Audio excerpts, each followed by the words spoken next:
একটা সিএনজি চালায় সামান্য, দিন শেষে টাকা 500, মাত্র 500 টাকা হলে 1000 টাকা,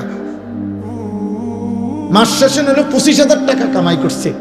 মাত্র 25,000 টাকার নাফরমান এত অহংকারী, এত বড় আসমানওয়ালাকে বৃদ্ধাঙ্গুলি দেখায়।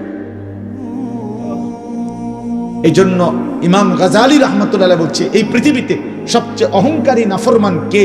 যে দুনিয়াতে একে তো মিসকিন ফকির, আবার আল্লাহর নাফরমান, সে বড় অহংকারী। ফকির মুতাকাব্বির, বুঝছেন না হিসাবটা? একে তো কি অভাবী, অথচ তবু আল্লাহকে কি দেয় না? সেজদা দেয় না। এ ধনাঢ্য ব্যক্তির চাইতো বড় গাদ্দার। হয়তো ভুলে গেছে 100 কোটি টাকা পাইয়া, তোমার সমস্যা কি? হয়তো 1000 কোটি টাকা পাইয়া আল্লাহকে ভুলে গেছে। ও তো 10টা বাড়ির মালিক হইয়া আল্লাহকে ভুলে গেছে।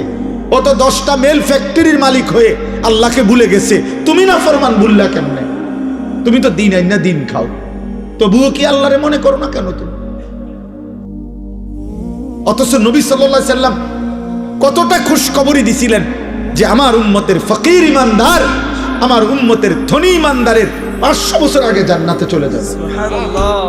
নবীজি বলছেন, আল্লাহুম্মা আহইনি মিসকিনান, আল্লাহ আমারে দরিদ্রদের মাঝে বাঁচায় রাখেন, ওয়া আমিতনি মিসকিনান, আমারে দরিদ্রদের মাঝে মৃত্যু দেন, ওয়াহশুরনি ফি জুমরাতিল মাসাকিন, আখিরাতে আমারে আমার দরিদ্র ইমানদার উম্মতের সাথে দাঁড় করায় দেন। আল্লাহু আকবার।